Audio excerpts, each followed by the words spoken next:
Support for the Capital Connection comes from United University Professions, representing 37,000 academic and professional employees at SUNY campuses and teaching hospitals across New York State. Frederick E. Cole, President, uupinfo.org.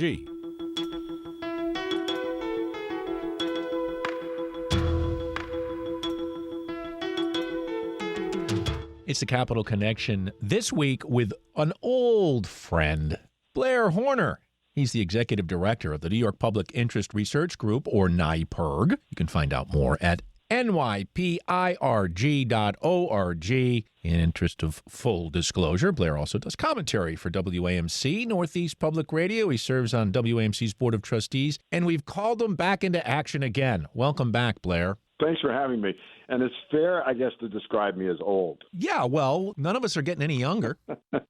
That's exactly right. That's exactly right. And the truth is, old means experience. It means wisdom. It means you know a lot about, quote, where the bodies are buried in Albany and state government and politics. And we see those same issues come back around over and over and over again. But before we get into all that, you guys at NYPIRG have a 50th anniversary coming up. And for those who may be listening that don't know what that means, New York Public Interest Research Group, what have you been doing for the last 50 years, Blair? That's right. Well, getting older is part of it, just to sort of tie into your intro. Yeah, NYPIRGs have its 50th anniversary event coming up in October. It's sort of amazing that the organization has made it that long. It's a nonpartisan, not-for-profit research and advocacy group that's been kicking around for 50 years, and we try to cover the waterfront of issues as best we can. And we have a component of our work which allows college students to learn about civic life and to participate. And in many ways, despite the fact that you're talking to a geezer, the vast majority of the staff are quite young, and many of the volunteers are students in different schools all across the state who get involved through volunteer opportunities and internship programs. And so for 50 years, we've been trying to crank it out. We even had a young staffer in 1985 named Barack Obama who worked for us at one of the college campuses. And so the event in October is to sort of celebrate the fact that we made it this long. So in some ways, NYPIRG helps create the next community organizers. Well, certainly, we crank out the next generation of civic activists in various forms. Some will be community organizers, some will be lobbyists, some will be doctors, some will be, civil engineers, but all of them will have gotten some experience in, how you make a democracy work. And a democracy doesn't work unless you have an informed public, giving their informed consent to their elected representatives, and for all people to sort of express their points of view and let the elected leaders know what they think has to happen and how government should solve society's problems and how you go about doing that and making the compelling case that's persuasive. So all of that is part of what we do. And for example, in the Albany office, where I'm primarily based, we run an internship program every year now for 45 years where undergraduates move to Albany in January. So far, sounds pretty exciting. They get a small stipend from us, and they get full-time credit, and we work with them to develop public policy interests and to do some lobbying down at the state capitol. So we do all sorts of different kinds of things to get young people involved both on and off campus. Blair, I have a question about these young people, these college students that get active in NYPIRG. How come many of them don't vote? Yeah, you're absolutely right. Our guys do, but the 18- Hey, I'm a broadcast journalist. They say they do. Well, we know that 27% or so, or 30% do in the last election. So some of them vote, most of them don't. And that's been a historic problem going all the way back to when 18-year-olds first got the right to vote in 1971 in New York and 1972 in the country. It's always been an issue. Actually, the fight for young people to get the right to vote goes back to 1941 when the draft age was lowered to 18. And so the slogan, old enough to fight but not old enough to vote, goes back a long way. But young people have the right to vote, and the problem always is, is a system open to making it easy for them to register? Because unlike every other constitutional right, you have to register to get it, and we view that as a problem, the various obstacles. And so there have been changes in the law that should make it easier, and we're hoping in 24 that there'll be a big turnout. Well, let's go there, because we're going to see a whole new crop of young people that are going to be able to vote in that 24 election. Certainly, we, at least from survey research, see that many young people are concerned about the environment and health care and other very important issues. And yet, in order to get them to the polls, what New York has done is put ballot boxes on campus now across the state. I wonder, you get it closer to them. You bombard the campus with information. Hopefully the professorate tells their classes, get over there to vote. And maybe you think it'll have any impact in 24 if more young people vote? Well, I think if more young people vote, it will have a tremendous impact because the United States is sort of a polarized electorate now. And if you're looking for movement in terms of voters, it's going to be the younger ones. If you can tap into them and get them to turn out, it could swing an election. There are many congressional districts, for example, in New York, where the winner in 22 won by a very slim margin. And they all, pretty much every district has colleges in them. The state law was changed for the 22 election cycle and going forward, which says that if you have 300 registered voters on a campus or more, there has to be a polling place. That didn't seem to have much of an impact in the 22 election cycle. One of the reasons could be, although we don't really know for sure, is that if the easy way to register to vote is to go through the Department of Motor Vehicles website because it populates your information, you just say you want to be registered, but that registers you at the address that's on your license, which may not be the place where you live come the fall. And so it may be that there's a lot of college students who knew they were registered to vote, thought they could vote on campus, and then to their surprise, when they went to the polling place, could not vote. The previous host of this program, Dr. Alan Shartuk, used to say, is that accidentally on purpose? Why wouldn't that have been thought of by the experts, and why aren't there forms to register there on campus along with the booth? Yeah, I mean, there is now another new law that went on the books for this coming year where students can register to vote online through the State Board of Elections website. But it seems, again, none of these things are done deals until the actual election shows up and we have some time to fix things. But it looks like you have to create like a state account in order to register online. I mean, and so anytime you throw up an obstacle for a first-time voter, it makes it harder. So what we do on the campuses where we're at, we help the person register to vote. We actually stand there and here's the form. Here's what the address is if you want to register on campus. You put your address in. If you don't want to register on campus, wherever you live, you sign the document. We review it. We make sure that it's all filled out right, and then we file it for them. So we try to make it as easy as possible, but not every campus has that level of intense voter registration. And so it can easily be that there is at least some percentage of young people. Now, we'll see what happens. There's this online opportunity. Maybe that can be made more streamlined in a way to allow people to register to vote. But again, there is this issue of where's your address? And every county sort of deals with college voter registration slightly differently. And so it makes it more complicated unnecessarily. But to your point, is that on purpose? Well, it's on purpose to the extent that nobody's grappled with it and tried to fix it other than advocates. And so, I mean, you get elected to office by the people who show up at the polls. You start bringing new people in, and that creates uncertainty as to whether or not you'll win again. And so there is some caution that often plays out when you're dealing with lawmakers and trying to get them to change the laws to make a constitutional right, which is what it is in New York, a constitutional right to vote made easy instead of hard. We're speaking with Blair Horner. He is the executive director of NYPIRG, the New York Public Interest Research Group. Blair, you say your group is nonpartisan. I'll play a little devil's advocate here. But, you're just talking about young people. They're progressive. They like a lot of progressive issues. You're just talking about voting rights. It sounds more liberal than conservative to me. How do you battle charges that you're an independent cover for a liberal organization? Well, we certainly have a point of view. We have policy positions on issues, but it's not based on partisanship or even ideology. It's based on best practice and what the science tells you.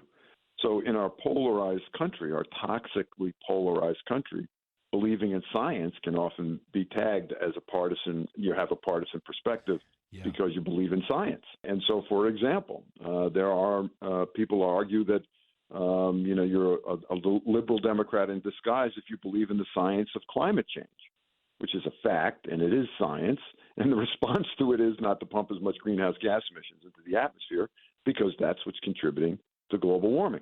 Now, that can sound like a liberal perspective, but it is rooted in science. And the response of how you deal with it follows what the world's experts say we should do. So again, one way to undermine, for industries to undermine reforms, is to make a toxic environment, muddy the waters, so that the supporters of the reform can be tagged in some ideological partisan way. That ain't true. And so, again, people are going to say whatever they're going to say, but that's the way we approach our issues, is to look at it in terms of best practice that you find in the rest of the country or the world, And what does the science tell you should be the path to solution of whatever that particular problem is? So, well, you let the chips fall where they may. Yeah, and I'm so glad you mentioned climate change and the environment. It's one of the issues you're concerned about, as we all are concerned about. I mean, wildfire smoke, fires we just saw, unbelievable historic fires in Maui, the floods that the Northeast has been experiencing, all the other extreme storms that we're seeing, not only in this country, but around the world. As you said, it's science, and we're seeing it with our very own eyes now.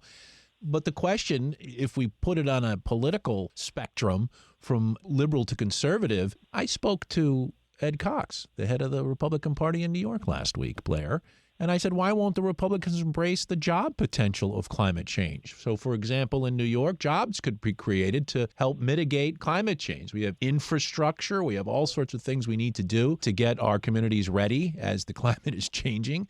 And he said, no, it's too little, too late. The New York can't do it on its own, so we don't want to spend that money.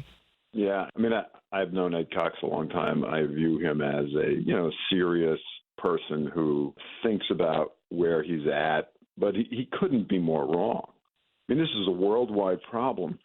You don't say, well, because we can't control the outcome that much because we're only the 12th biggest economy in the world, that we can't contribute, we can't stop China from doing. Therefore, we should do nothing. That's a defeatist view that leads to the situation we're in now. The solution is everyone has to do something about it, every level of government. And in the United States, it's hard to get anything done through the Congress, particularly now that it's split, and because you have people that say, well, it costs too much. Of course, they don't consider what are the costs to catastrophic climate change. Existential cost. That's right. What is the cost to lower Manhattan being underwater? What is the cost to skyrocketing asthma rates? What is the cost to wildfires that are out of control that burn cities to the ground? I mean, those are huge costs that nobody talks about. It's somehow as if the status quo would be the cost forever, and by adding costs to move to a green economy, you're somehow that's the analysis. That's a ridiculous analysis. Now, there is a question of who should pay, and the question to my friend Ed Cox and Republicans is, well, who? And they argue that taxpayers shouldn't pay, ratepayers shouldn't pay. I think we all know that we all have to pay. But let's make the oil companies pay. They made the money. They lied about the science. They've done everything they can and still do to undermine environmental protections. Why not pass legislation instead of opposing it that makes the oil companies pay, and to pay in a way that they can't pass the cost on to consumers? In the Senate earlier this year in the Senate legislative session, the Senate did pass a bill that does that, and all the Republicans, or virtually all the Republicans, voted no. Now that may sound like a partisan issue, but Governor Hochul was opposed to it. The state assembly hasn't taken it up. They seem to have a problem with it, and it's because of the political might of Exxon and their ilk to block legislation. So instead of just sort of trying to figure out ways to pull the card out of the house of cards on how you respond to this existential crisis, as you correctly pointed out, we should all be in the boat pulling the oars in the same direction, which is you got to stop polluting through burning of greenhouse gases.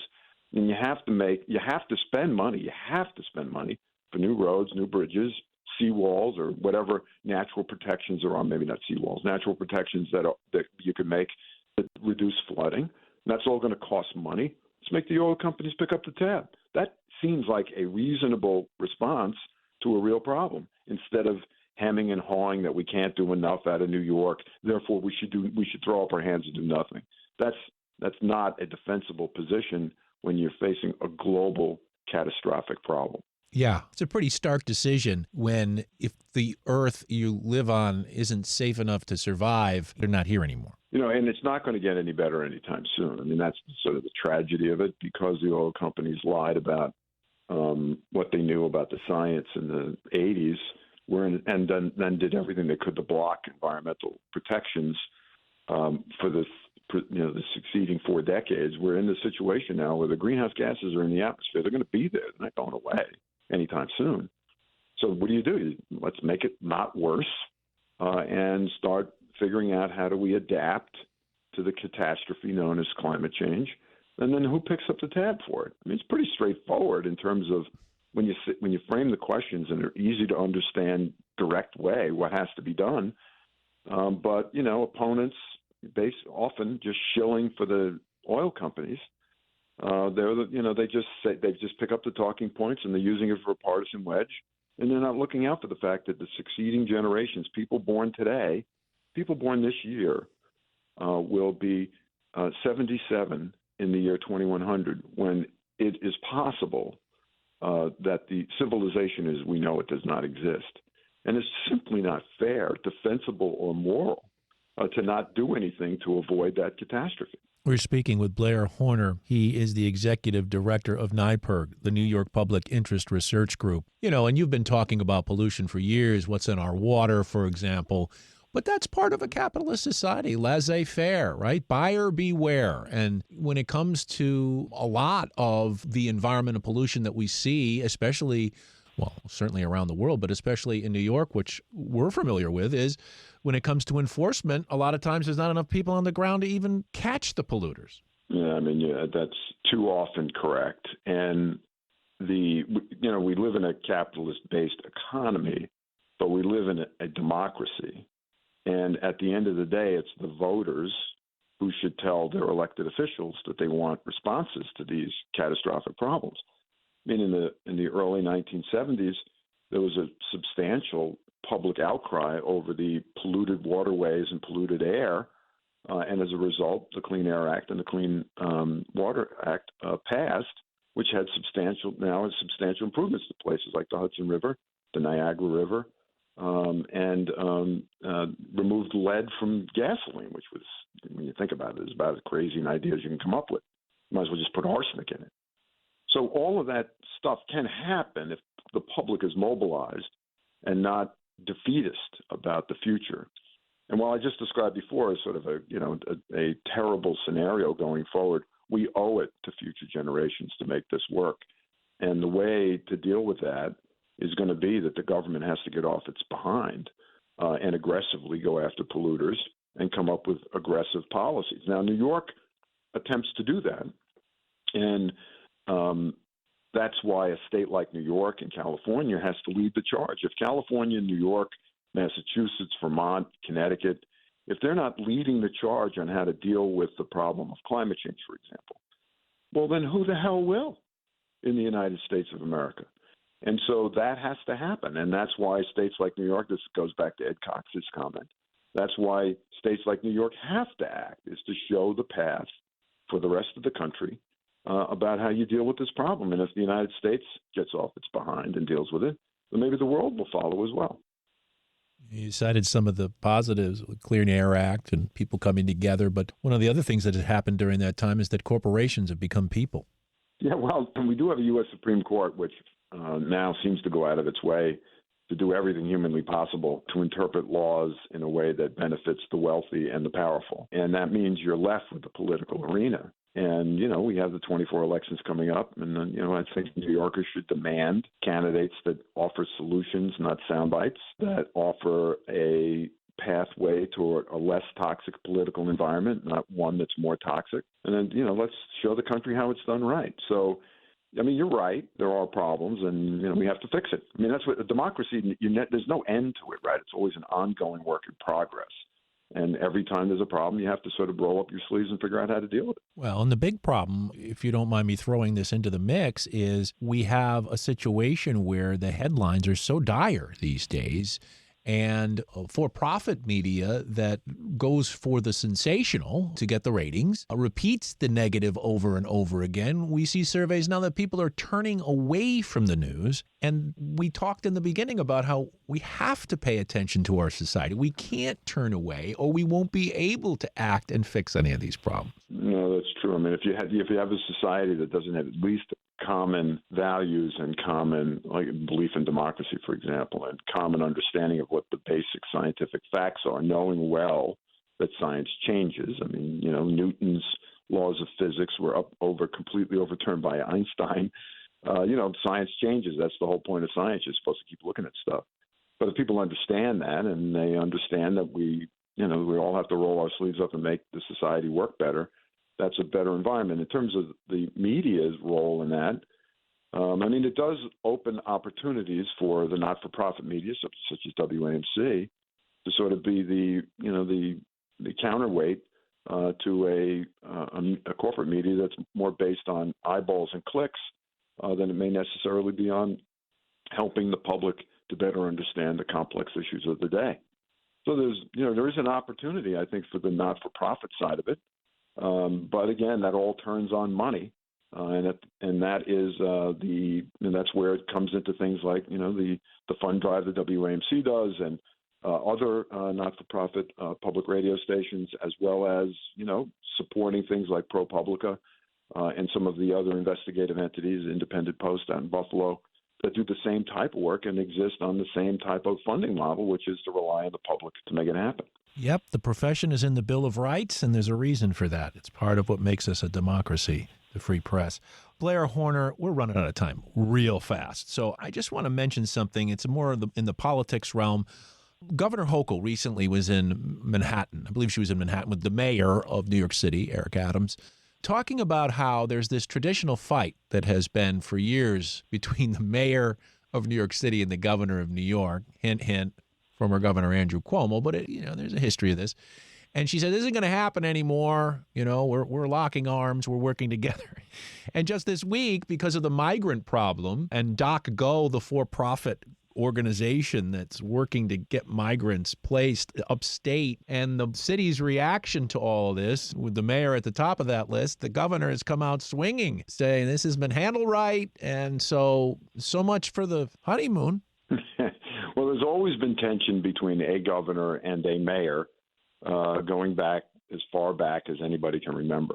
The mayor of the city of New York basically governs over virtually half the state population, and in a municipality which has bigger populations than probably most of the states in the country.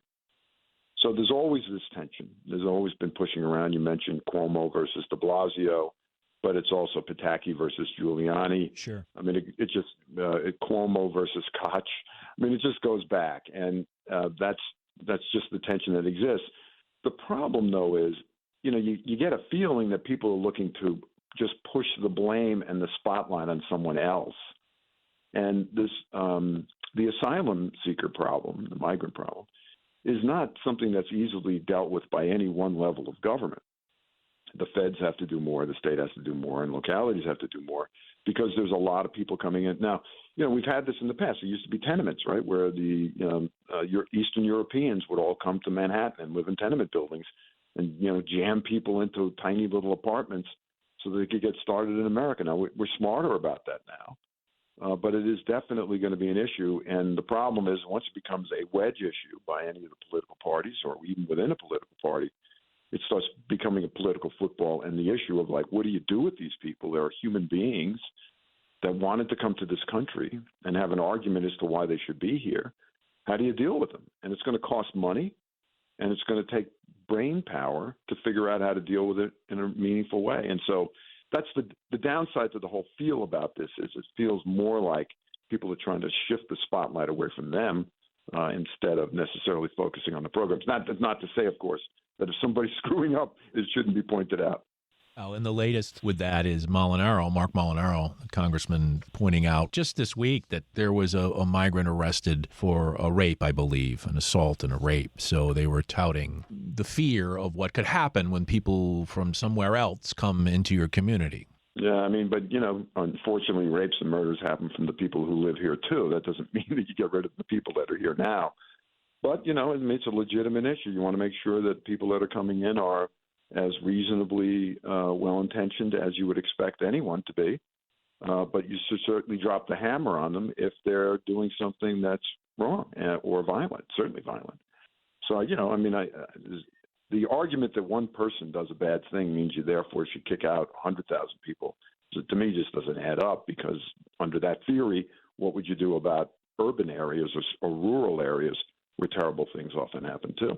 Well, Blair, this is it. This is my last question. You'll understand why I saved it for last because it'll probably make you the most uncomfortable. Madeline Cuomo, Blair. Madeline Cuomo. Now, our former host here, Alan Chartock, spent a lot of time with former governors Mario Cuomo and his son Andrew Cuomo. We know some of that history, certainly. And behind the scenes, I can tell you personally, there was Madeline Cuomo often representing her family. And we find out in the New York Times she was working with a group to put a better face on the sexual harassment allegations that resulted in her brother resigning his governorship. And, this was a political dynasty. Mario talked about president way back after that speech in '84 in San Francisco. Mm-hmm. You worked for Andrew Cuomo when he was the attorney general. What is your thinking? And you knew the former governor. You know his father as well. Yeah. I worked with the father on many different issues and opposed the father on many different issues. The same thing with the son. You're right. I worked with Andrew when he was attorney general, and I had actually a very good experience. The fact that the family comes together to try to fight allegations is not surprising. Blood is thicker than water, right? So, but certainly we have been very critical of the book deal and thought that it was a big mistake by the old ethics agency to allow the governor, who, while he was in power, to write a book and then peddle it to make money. And then, as we found out later on, there are allegations that he used public resources to do it, voluntary or not. And so that's a terrible thing, and we think that issue should be addressed as well. And my understanding is the existing ethics agency is looking at that, and, more power to him. We'll see what happens. Would you be surprised if he gets back in? No. His view, again, I don't know him that well, but it seemed to me like his view of the world was politics all the time, and it must kill him to not be involved in it at a high level like he was.